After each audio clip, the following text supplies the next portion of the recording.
The ocean stretches endless before me, a sheet of gray under a sky that never seems to clear. I'm Lieutenant Commander Daniel Holt, 32 years old, a naval officer aboard the USS Enterprise, a floating city of steel and jet fuel, slicing through the Pacific. My world is the hum of turbines, the sharp tang of salt water, and the weight of command. 10 years in the Navy have carved me into a man of discipline, but out here, discipline can't quiet the ache in my chest. Out here, I'm just a husband missing his wife, counting the days until I can hold her again. Her name is Emily. We met when I was 22, a cocky midshipman on leave in Virginia Beach. She was a college junior, all fire and laughter, with eyes that could make the world feel small. I fell hard, and she fell with me. We married at 24 in a little chapel in Norfolk, our vows whispered under stained glass. Through distance, through time, I'll wait for you.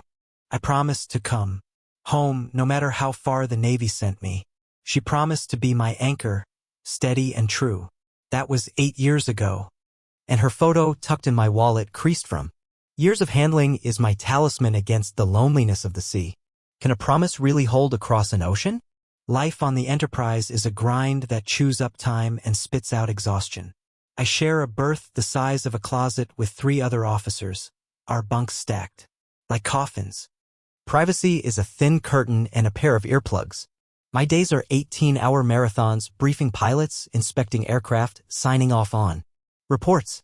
The ship never sleeps, and neither do I, not really. The constant sway of the deck, the drone of engines, it's a rhythm that drowns out everything but the thoughts you don't want to face. Like how much I miss her. Like how the distance feels like a living thing clawing at my heart. Communication is the hardest part. Letters take weeks, sometimes months, to snake through the Navy's mail system. When they arrive, I hoard them like treasure, reading her words under the dim glow of my bunk's lamp. I'm planting roses in the backyard, Danny. They'll bloom by the time you're home. Her handwriting is a lifeline, pulling me back to our little house in Virginia, the one we bought with every dime we had.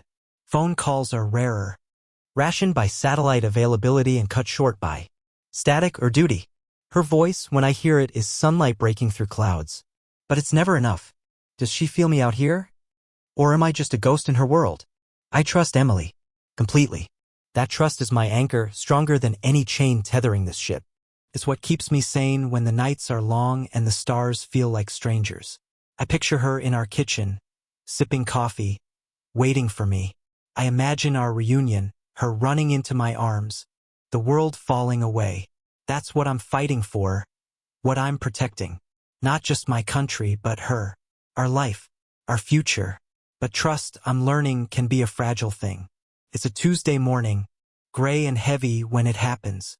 I'm in the ship's comms room, a closet stuffed with blinking monitors and the stale smell of coffee.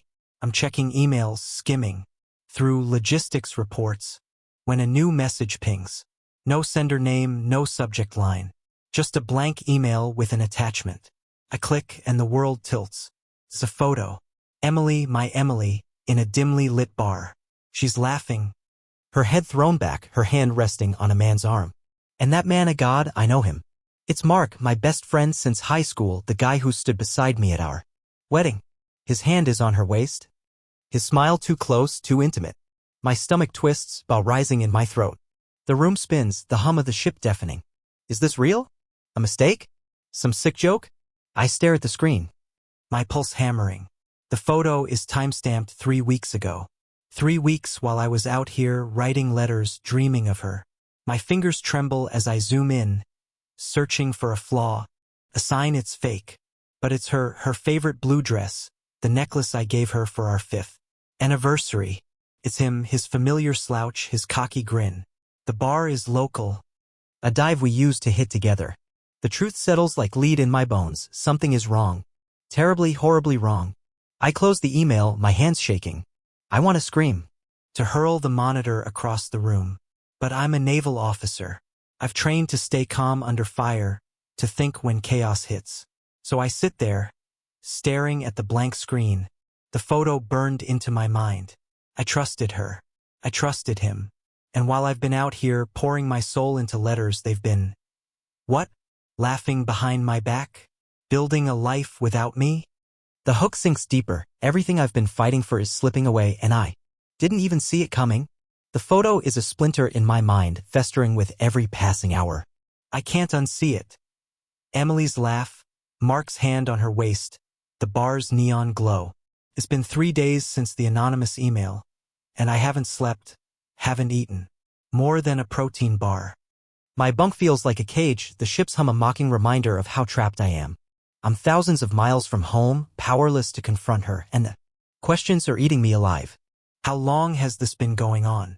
I try to focus on work, briefing pilots, checking maintenance logs, but my mind is a war zone.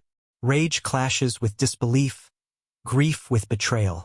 Emily was my everything, the one constant in a life of chaos. Mark was my brother, the guy who pulled me through high school, who toasted our wedding with tears in his eyes. How could they do this? I replay every memory, searching for cracks I missed. The pain is a living thing, clawing at my chest, but I can't let it win. Not yet. I think back to the months before this deployment. Emily was different. Her smiles were tight, her hugs quick. She dodged my questions about her plans, saying she was just busy with work. I'd find Mark at our house more often, dropping by with some flimsy excuse, a tool to borrow, a beer to share. I caught him once, his eyes lingering on her as she laughed in the kitchen. I brushed it off, blaming the stress of another tour. Was I blind, or just too trusting? I need answers, but I can't call her. A phone call would tip her off, and I'm not ready for that. Instead, I turn to what I can control, evidence. I email Sarah, a mutual friend, keeping my tone casual. How's Emily holding up? Seen her around? Sarah's reply is hesitant, her words careful. She saw Emily and Mark at a restaurant last month, looking cozy. My heart sinks. But I press her for more. She admits they've been spotted together a lot, bars, coffee shops, even a concert. Each word is a knife, but I keep digging. I create a burner account on social media, scrolling through their profiles. They're careful, no obvious photos together, but I find a tagged post from a friend's account. Emily and Mark at a music festival, her head on his shoulder, his arm around her. The timestamp matches a weekend I was at sea, writing her a letter about how much I missed her. The betrayal burns? But I'm not done. Then, a bombshell. Sarah forwards me an email she wasn't supposed to see, sent to her by mistake. It's from Emily to a realtor, discussing the sale of our house, our dream home.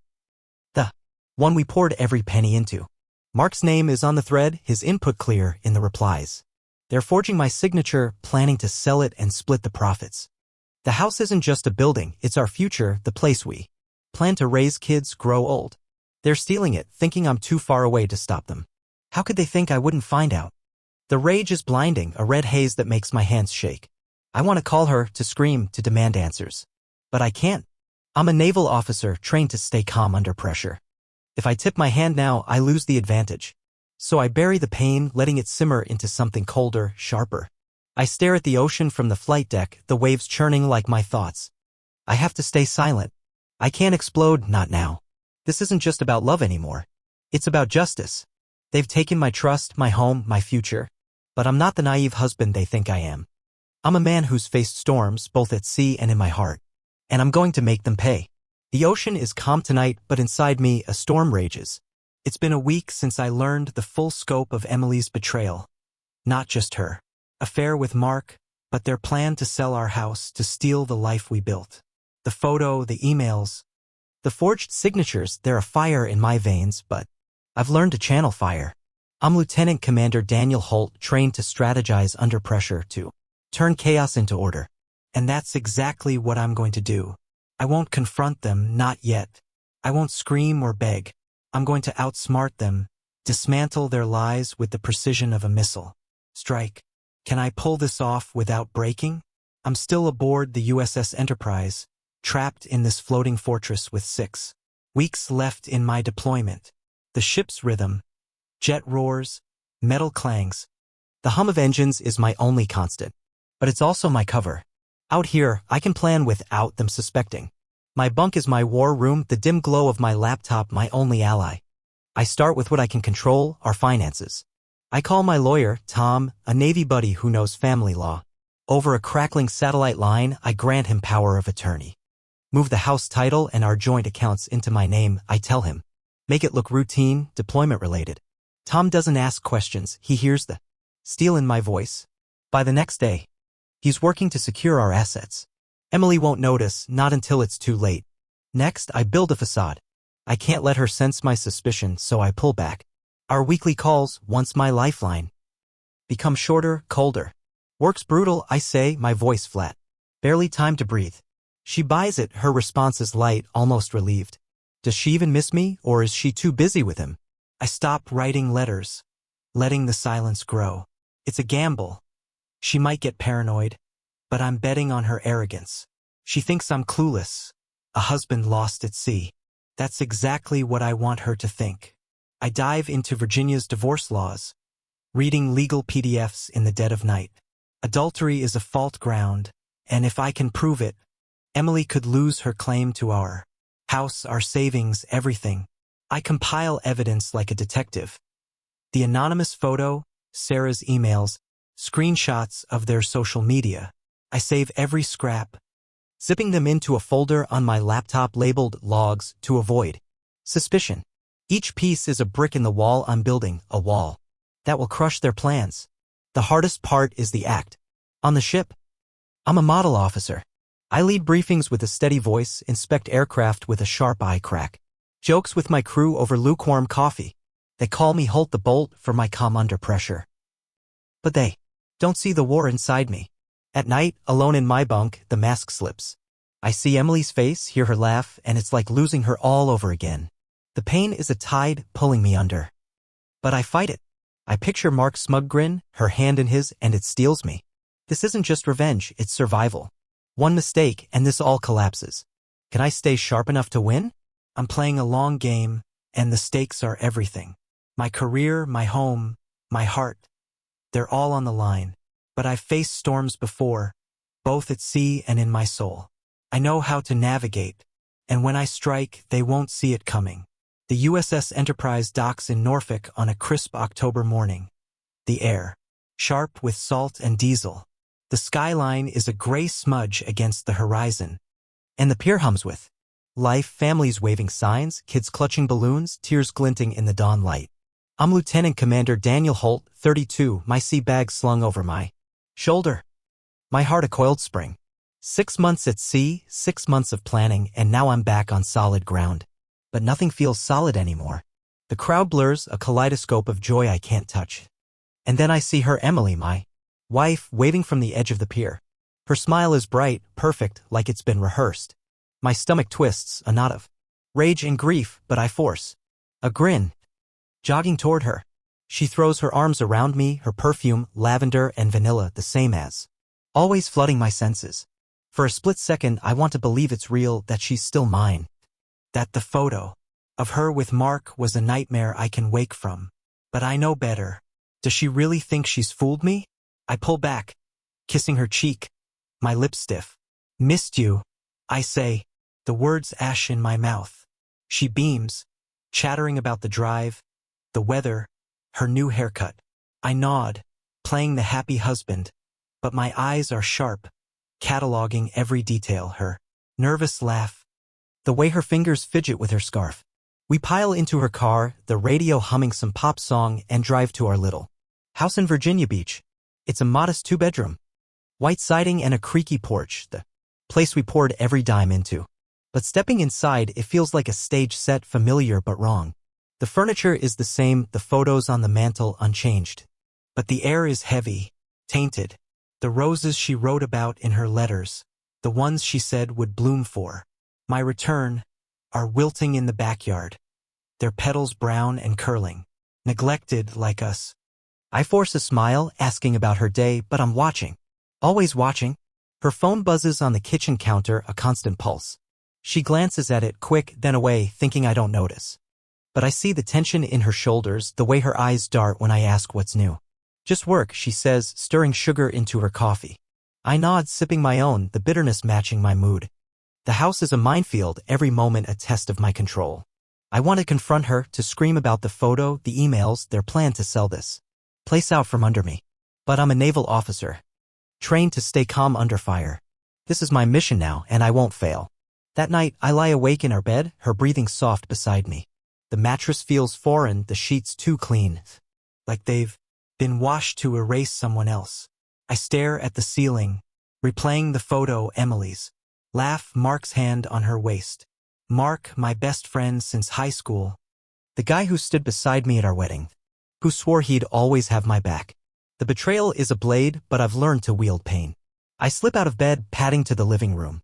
In the dark, I pull a photo. From the shelf, us on our honeymoon, laughing in Hawaii. Her smile was real then, wasn't it? For a moment, doubt creeps in. Could I forgive her? Could we rebuild? The thought is a siren's call, seductive and dangerous. I shove the frame back, my resolve hardening. She made her choice. Now I make mine. The next day, I claim I'm meeting old Navy buddies for beer. Instead, I tail her. She leaves the house in her red sedan and I follow in my truck, keeping my distance. The streets of Norfolk are alive, honking horns, salty air, gulls screeching overhead. She pulls into a diner downtown, a neon-lit joint with greasy windows. I park across the street, slouching low, my camera ready. Through the glass, I see her with Mark, their heads close, hands brushing under the table. My blood boils, a red haze clouding my vision, but I stay calm, snapping photos. Each click is a bullet in my arsenal, evidence piling up. Mark laughs, his arm around her, and I grip the steering wheel until my knuckles whiten. How can they be so brazen, right under my nose? Back home, I plant a recorder, a tiny device tucked behind that honeymoon photo. It's a risk, but I need more. The next evening, when I'm working late, it captures their whispers. I listen later, headphones on, my laptop glowing in the dark. Emily's voice, once my comfort, is poison now. Once the house sells, we're free, babe. Mark's reply is smug. He's got no clue. I save the file. My laptop, a vault of their betrayal. Each word fuels me, sharpening my plan. The Navy adds pressure.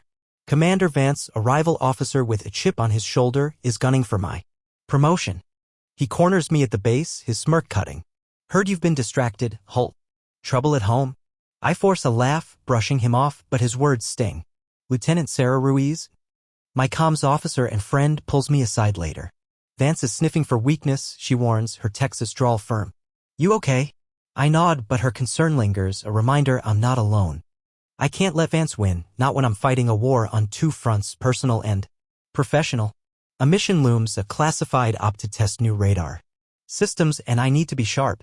The stakes are high, and I'm running on fumes. Emily brings up the house sale a week later, her tone polished, like she's rehearsed it. We're at the kitchen table, coffee steaming between us. The morning, light slanting through the blinds. We need the money, Danny, she says, stirring her mug. For our future. The lie is smooth, but I see the greed in her eyes. The way her fingers tighten around the spoon. I lean back, feigning thought. Sure, let's do it. She slides papers across, her smile triumphant. I sign, my pen steady. But I've already met the realtor in secret, a gruff man named Carl who owes Tom a favor. I've altered the terms, routing the proceeds to a trust in my name. She thinks she's winning, but I've rigged the game. The tightrope I'm walking phrase. One night, Emily almost catches me. I'm in the spare room, my laptop open to a burner account, scrolling Mark's social media. She knocks, stepping in before I can close the tab. What's that? She asks, her voice sharp. My pulse spikes, but I laugh casual. Work stuff. Classified. She hesitates, eyes narrowing, then nods and leaves. I exhale, my heart pounding. Was that too close, or am I still in control? The recorder catches more the next day, Mark's voice, arrogant. He's too busy. Playing soldier to notice. I grip my teeth. Saving the file. They're wrong. I'm not distracted. I'm a predator, and they're my prey. The mission at the base goes smoothly, the radar test a success, but Vance's scrutiny lingers.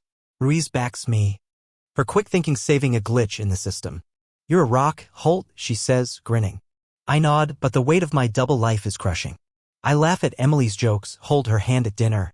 All while my evidence grows, photos, recordings, emails. The tension is a vice, squeezing my chest. But I've faced worse. Pirate threats in the Gulf, storms in the Pacific. I've survived them all. This is no different. I'm not just fighting for my home, I'm fighting for my dignity, my future. And I'm ready to spring the trap. The hook lands like a grenade, they think they've outsmarted me. But I've built a cage around them and they're about to walk right in. The notary's office is a sterile box, reeking of ink and stale coffee. The fluorescent lights buzzing like a swarm of angry wasps. Emily sits across the table, radiant in a tailored blazer, her pen dancing across the house sale papers with a flourish. She thinks this is her victory, the moment she and Mark cash out and vanish into a new life built on my ruin. I watch, my face a mask of calm, my heart pounding like a war drum in my chest. I'm Lieutenant Commander Daniel Holt and I've planned this moment for months, every detail sharp as a blade. The second her pen lifts, I slide an envelope across the scratched wooden table, its edges worn from my grip. "What's this?" she asks, her smile faltering, a crack in her perfect facade. I lean back in the creaky chair, my voice steady as steel. "Open it." "What's on the flash drive inside?" Her fingers tremble as she tears the envelope, pulling out a stack of divorce papers and a sleek black flash drive labeled evidence in my precise handwriting. Her eyes widen, the color draining from her face like water from a broken dam. She looks at me, searching for a lifeline, but I'm already moving, my plan unfolding with the precision of a naval operation. I've timed this perfectly. The notary, a balding man with a nervous cough, senses the shift and mumbles an excuse, slipping out the door. The room is ours now, heavy with silence and betrayal. I speak, low and cold, each word a bullet. "You thought I wouldn't find out, Emily? You and Mark. The affair. The house." Her hands shake, the papers crumpling in her grip. "Danny, I can explain," she stammers, her voice a fragile thread. I cut her off, my tone ice. "Save it for the judge." She stares, mouth agape, as the weight of my words lands. I stand, gathering my coat, and leave her frozen in the chair, the flash drive, glinting like a guillotine. For months, I've carried the pain of her betrayal, her laughter with Mark. Their whispered plans to sell our dream home, to forge my signature and steal my future. But I'm not the naive husband they mocked. I'm a naval officer trained to strike when the enemy least expects it. And today I'm bringing the war to them. The courtroom is a battlefield, all polished wood and stale air. The Virginia, sun slanting through tall windows. I sit beside my lawyer, Tom, a Navy vet with a shark's grin, his briefcase stuffed with the arsenal I've built. Emily is across the aisle, her face pale, her lawyer whispering frantically. Mark is there too, in the back, his usual swagger gone, his eyes darting like a cornered animal. The gallery holds a handful of faces, friends, neighbors, and Lieutenant Sarah Ruiz, my comms officer who drove from the base to support me. Her nod steadies me, a reminder I'm not alone. But this is my fight and I'm ready. The judge, a stern woman with silver hair, calls the case. Tom stands, his voice clear and cutting, laying out the truth like a wrecking ball. "Your Honor, my client, Lieutenant Commander Daniel Holt, has been betrayed in the most egregious manner. Adultery and fraud orchestrated by his wife, Emily Holt, and her accomplice, Mark Reynolds. He presents the evidence, each piece a hammer. Blow. Photos of Emily and Mark at the diner, their hands entwined, recordings. From my hidden device, her voice plotting to sell our house. Once we sell, we're free, babe. Emails to the realtor. My signature forged in clumsy loops seal. Their guilt? The judge's face hardens, her pen scratching notes as Emily's voice fills the room, damning her. Emily's lawyer, a slick man in a cheap suit, tries to fight back. He calls a witness, a coworker of Emily's, who claims the affair was just a misunderstanding. But Tom dismantles her, producing a text from Emily to Mark. "Timestamped during my deployment. Miss you tonight. Can't wait for this to be over." The witness falters and the courtroom buzzes. Emily's eyes dart to me, pleading, but I look away, my jaw tight. A flicker of pain surfaces, memories of her laughter, our first dance, the life we planned. But it's gone, buried under her lies. Can she feel the walls closing in? The tension peaks when Emily's lawyer challenges the recordings, claiming they're tampered. My pulse spikes, a moment of doubt threatening my calm. Tom counters, producing metadata logs proving authenticity, and the judge nods, her expression grim.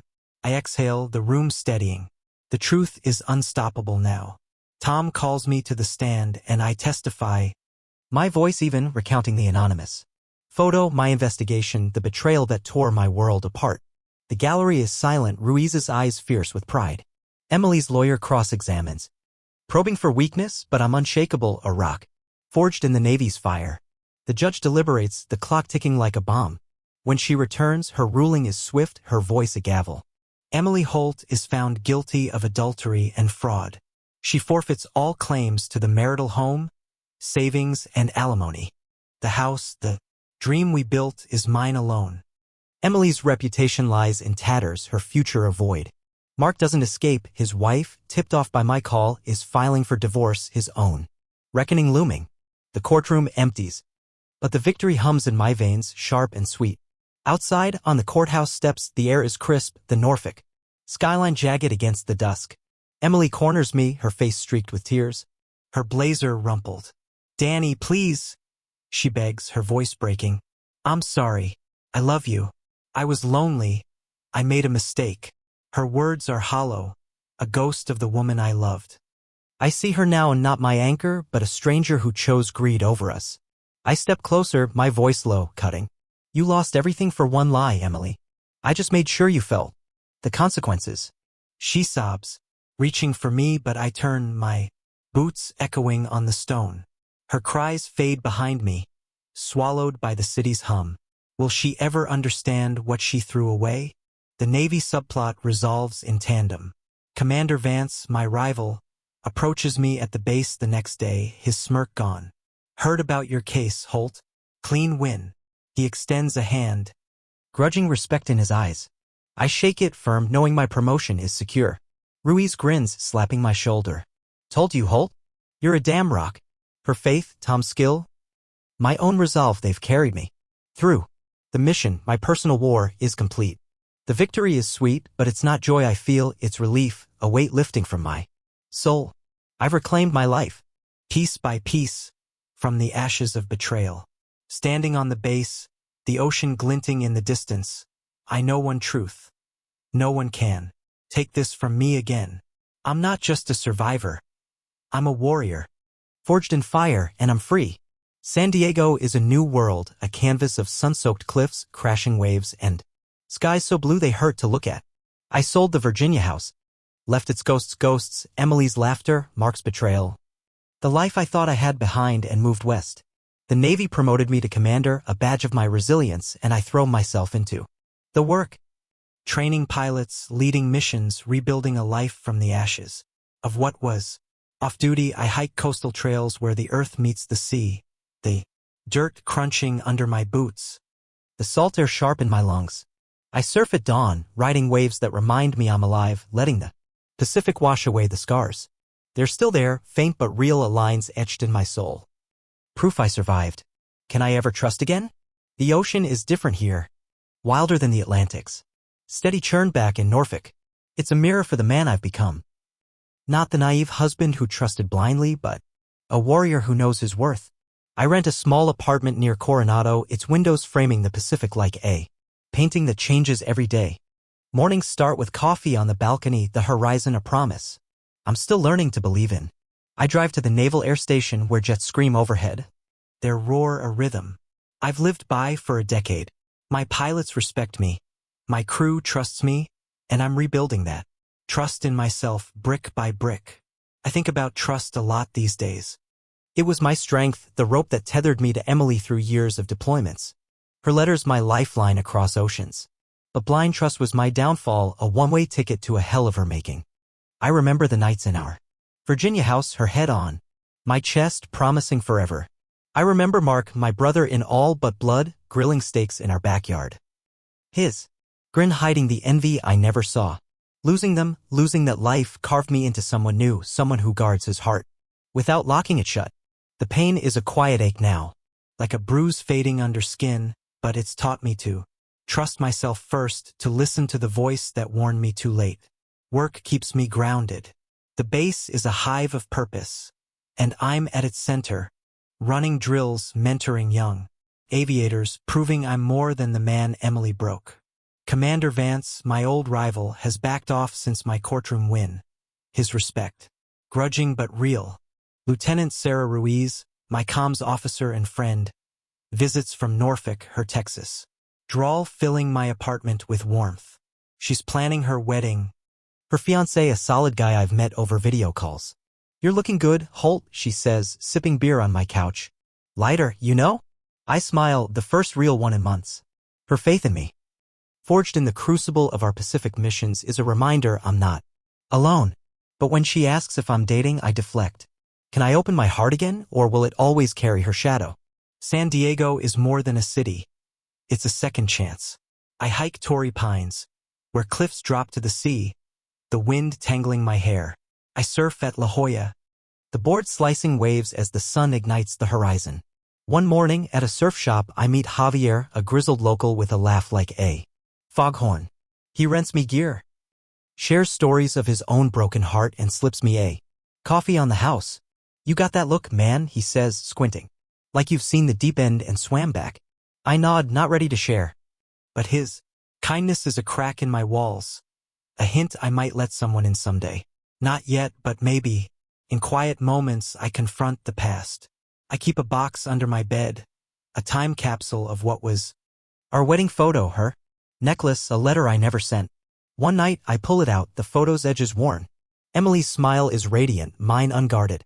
I trace her face, remembering our first dance. Her whisper, you're my home. Danny. The memory stings, but it doesn't break me. I've learned sinking, losing everything, is sometimes the only way to find the right. Sure. I put the photo back. Not to forget, but to move on. At my desk, the Pacific shimmering outside my window, I write a letter not to her, but to myself. The pen feels heavy, the words raw. You lost the woman you loved. Danny, but you found yourself. You're not that naive husband, blind to the truth. You're a man who faced the storm, her lies, Mark's knife, the courtrooms, fire, and walked out whole. You've built a life from nothing, led men through chaos, surfed waves that should have drowned you. Trust is a risk, but you're strong enough to take it again. Don't forget who you are. I seal the envelope, tuck it into the box. It's not closure, not fully, but it's a cornerstone, a marker of the man I'm becoming. The Navy pushes me forward. A new mission looms, training pilots for a joint exercise with allies, a high-stakes op that could cement my legacy. Vance is out of my way, but I feel the weight of my own expectations. Ruiz texts, joking about crashing my next surf session, and I laugh, picturing her wiping out. Javier invites me to a beach bonfire, and I'm tempted, a spark of connection I haven't felt in years. The future is a horizon I can't see, but it's open, vast, mine to chart. I'm not the man I was, broken by betrayal, but I'm not whole either, just a work in progress, stronger for it. Standing on the cliffs at Sunset Cliffs, the wind in my hair, the waves roaring. Below, I know I've made it to my shore. The scars are my map, the ocean my guide. I've learned that drowning, losing love, trust, dreams teaches you to swim, to find the current that carries you home. And as the sun dips, painting the sky in fire, I'm ready for whatever comes next. Will I find someone who sees the real me, scars and all? The final hook lands soft, but sure, sometimes you have to drown to learn how to swim.